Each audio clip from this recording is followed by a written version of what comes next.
My next guest is the newest member of the UFC's heavyweight roster, getting that win on Dana White's Contender Series last week. It's Jamal Pogues back here on the program. Jamal, how are you? I'm good today. How are you? I'm doing awesome, but I'm not with the UFC. I did not earn a contract last week. Just saying that off the top, UFC heavyweight, is that sunk in yet? Honestly, it has. It's a different ring. To me, it just means it's time to step it up more. And I think that's really what it comes to. What was the game plan heading in? It looked like you executed whatever it is you were trying to do, but what was it going in? And do you feel like you did get it done? Honestly, the game plan was definitely not to stand there and bang and take kicks, and then just trade. But, a lot of things was just opening up with the jab, keeping the jab there. And then whenever I got the chance to see the takedown, go ahead and look for the takedown and then finish the guy on the ground. If not, if we can keep it on the feet, look to finish guy on the feet. But, neither of those happened that night, but just glad they got the win. It's different when we're watching at home as opposed to actually being in there and, beating up your opponent. But how did you have the fight scored going into the third? I was curious about that. Honestly, I gave it 1-1. Okay. I gave it 1-1. I felt like the first round was mine. I felt like the second round was his. And, going into the third, I just realized it's 1-1. I just had to step it up. Was there anything about him that surprised you? Honestly, yeah. It's definitely, I would say definitely how his body movement is weird. It's just not traditional. Definitely when you box boxers or you box like MMA guys, they move a certain way so you can kind of read their patterns. It took me all the way to the third round where I can finally start to read him and understood how he moved, how he was throwing kicks, how he was like timing me as well. So like I said, it took me a little bit later than usual to figure out my opponent. I know you were confident you had the win when it went to the scorecards. Were you confident you had the contract? What was going through your head at that point?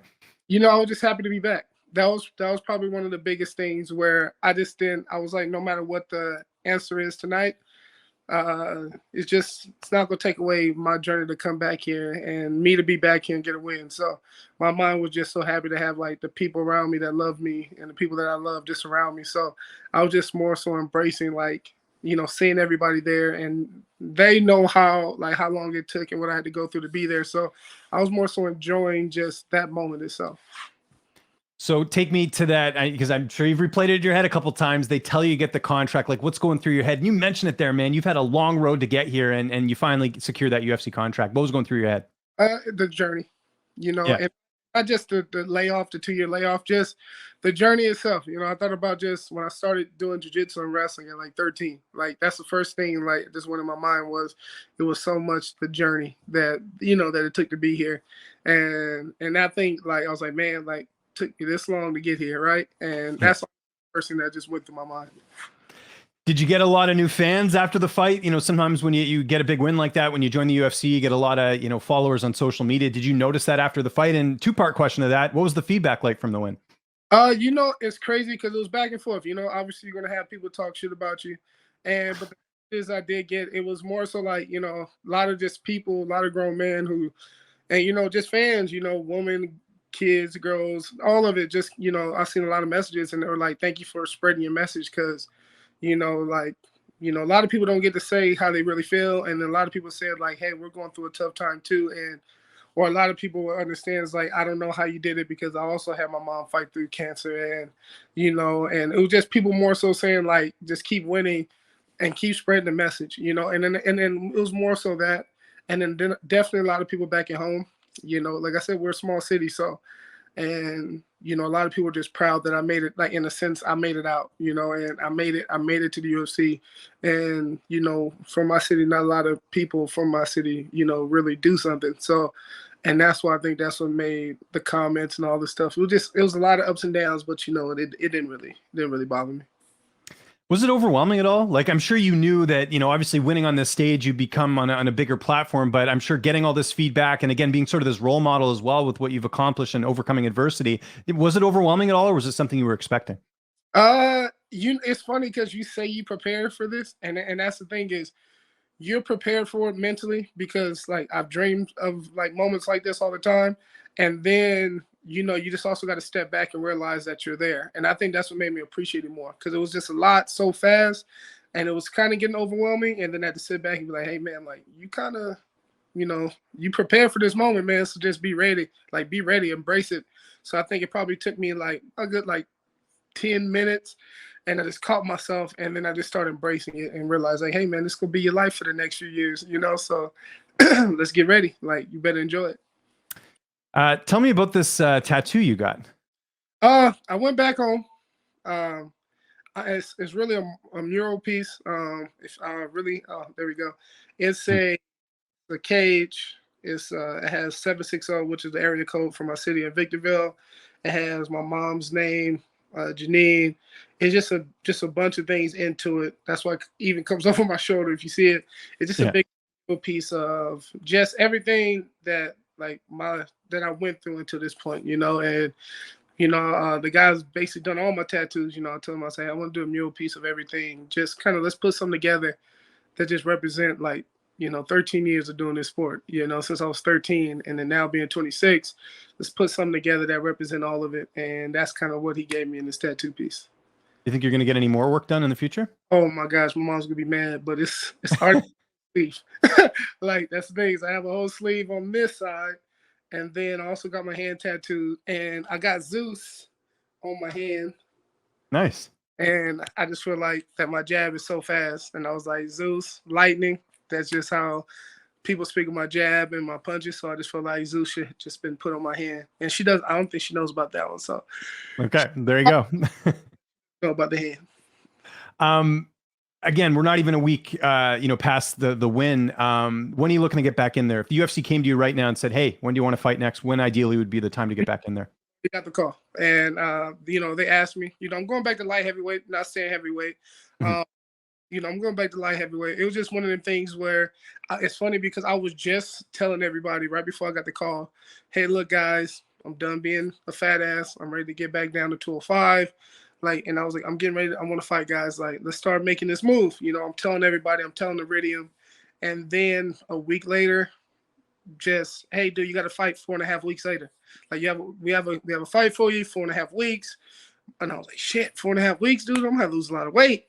And they were like, no, it's heavyweight. Don't worry about it. It's for contenders. And I said, let's take it. And that's just what it is. So honestly, I'm looking around November, December. I know, good diet and everything is gonna take me a good 2 months to get, around the 215, 220 mark. And then I'm going to take another month just to get my body prepped and stay there, and then we can do a camp, Once I get back, it's definitely the 205 division. This is my only fight at heavyweight. So, it's definitely time to get back down. Like I said, I did have a lot of depression, a lot of, and, I eat when I'm depressed, so that's one of the things where I gained a lot of weight. And, this whole year literally has been about just regaining my confidence back and then just getting in the gym more, training more, losing the weight.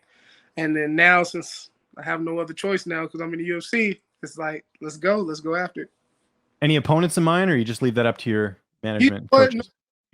Actually I had a lot to say, but then everybody told me to calm down and relax. But, I think the biggest one everyone's going over is me saying Dominic Reyes, and I don't like keeping the man's name in my mouth, but like I said, we're from the same city. We used to be training partners, and I just knew.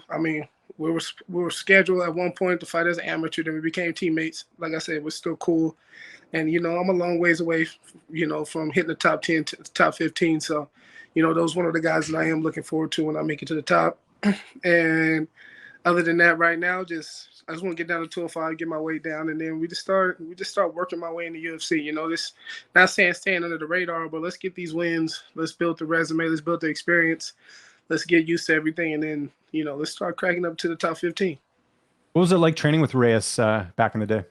No, it was definitely not saying different. It definitely it tells you where your skills are. And it's not discrediting him or anything like that. You just, when you see a guy fight for the title, he fights John Jones, he fights this guy, you fight this guy. And don't forget, a lot of his fights, some of the guys in UFC, I did spar with as well. But, it starts to give you your gauge and how do I say it? You start to gauge where your skill is with the rest of the world. So I think that's what the most I'm excited about. And plus, I'm still young, so I know I have a lot more room to grow, so, and I'm a lot younger than most of the guys that's in the top 10, top 15. So I just know that with my skills now and what I'm going to be in the next few years, it's going to be crazy. We're at the recording this on a Sunday on the weekend. What's the plan for the rest of the week? What do you got? You got anything cool lined up? Probably some nice dinner or something like that. Oh, you ready for it? Let's hear it. Back to work. Back to work. You know, it's funny because my job called. They asked me, like, we'll give you all the time you need. Like, don't worry about it. We understand. And I just honestly told them, I was like, I just want to get back to work, and not so much like get back to work. I just want to get back in my routine again. And yeah, routine's huge. I'm the same way. Yeah, you got to keep that structure. You know, definitely for me. I know if I don't get a routine, obviously, you see me, I gain a bunch of weight.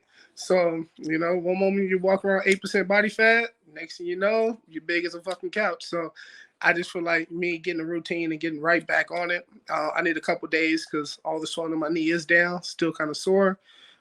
Me and my conditioning coach are back training Tuesday. I'm letting these tattoos heal. I'll be back training not this week, but the following week.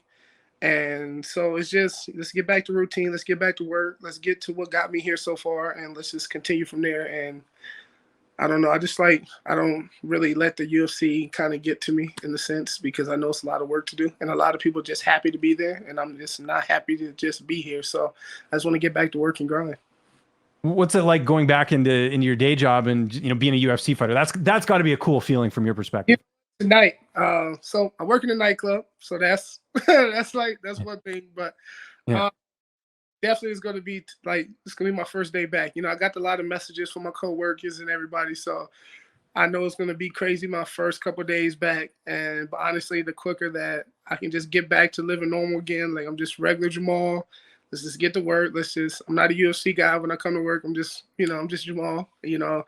And then, like I say, when I leave the gym, I hate talking about fighting. Like, I just leave everything at the gym. And then when I come home, I just want to be Jamal. So, and that's kind of how I feel when I go to work. It's like, I'm just an employee when I go to work, and I'm just a regular person when I'm back home. So we're going to see tonight. And I know everyone's kind of going crazy because they saw that I was back on the work schedule. So it's definitely going to be, everyone's messaging me like, oh my gosh, you're back finally. Oh my gosh, we haven't seen you in like a couple weeks. And because I prepared for the fight, but yeah, it's just going to be crazy.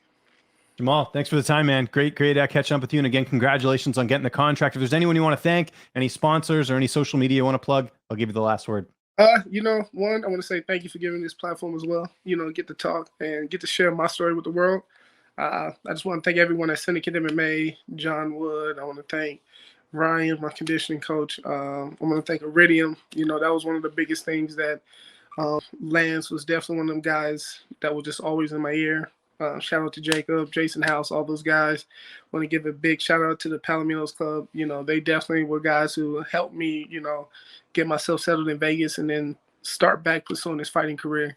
And then, you know, all my loved ones and my family and my friends, you know, that's probably one of the biggest things. It was a lot of love and support. So this was for them, and then we did it. You know, we all won as a team. And then my future fans and all this stuff, like, just want to let everyone know we're going to tell a story.